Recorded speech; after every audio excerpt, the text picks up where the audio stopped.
Good evening, ladies, gentlemen, birds. We're delighted you could come aboard tonight. You've made a wise decision to do so. Naturally, there was a hazard that you were engaging with Evil Freed, and he was swindling you, sequestering your $20 and using it to buy pets and flatbread. But that didn't occur. Excellent news. As you all know by now, we have congregated here tonight to celebrate the departure of the Raven.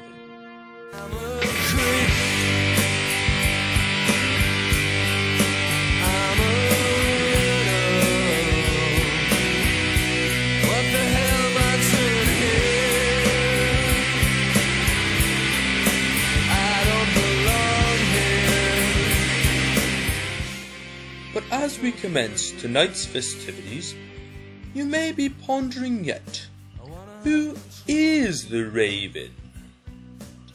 And the question everyone has been asking, is he a man or a raven?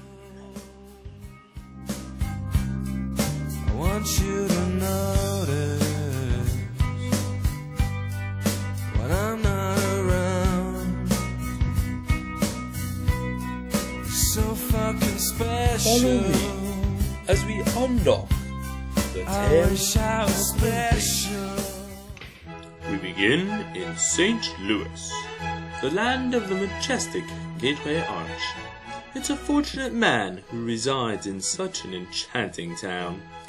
It's the home of champions, unforgettable architecture, and indigestible foods.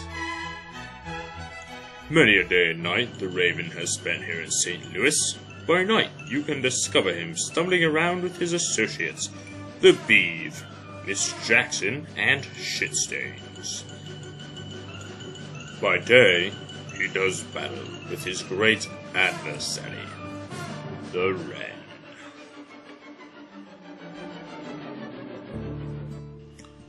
He was the second most popular member of his esteemed clan among all of those members who resided in St. Louis.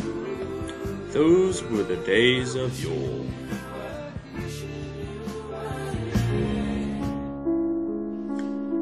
But then, tragedy struck.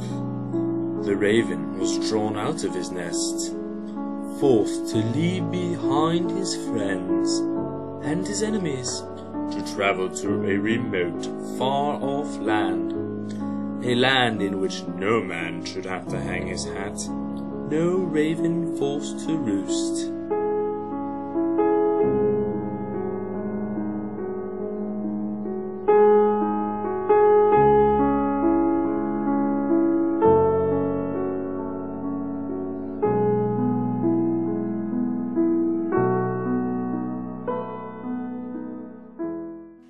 Chicago, a cold and mysterious land.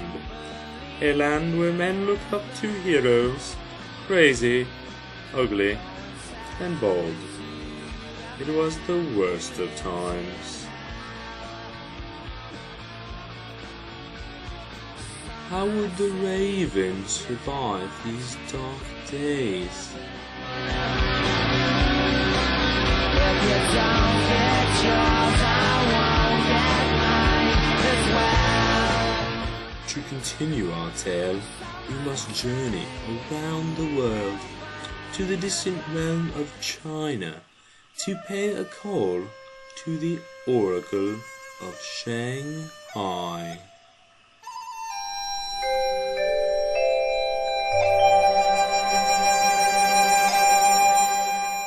Thanks for Mike. I've hit the streets of Shanghai to ask the local residents how they think Mike Anselmo will cope leaving wonderful St. Louis for the far-off windy wasteland of Chicago. Unfortunately, I did not have a camera with me, and I don't speak any Chinese, so once we got past the initial ni hao, there was a lot of confused looks and incoherent babbling going on between us, and I wasn't able to get anything resembling a cogent answer from anyone. I apologize to all of you for wasting your time with this embarrassment of a report.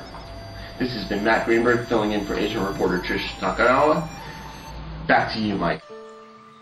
We can only wonder what those wise Chinese folks would have said could Mr. Greenberg have understood their musings, or perhaps the tale of the raven is not yet finished. Perhaps you could help us finish it tonight. I fell in love again. All things go, all things go. Drove to Chicago. All things know, all things know. We sold our clothes to the state. I don't mind, I don't mind. I made a lot of mistakes.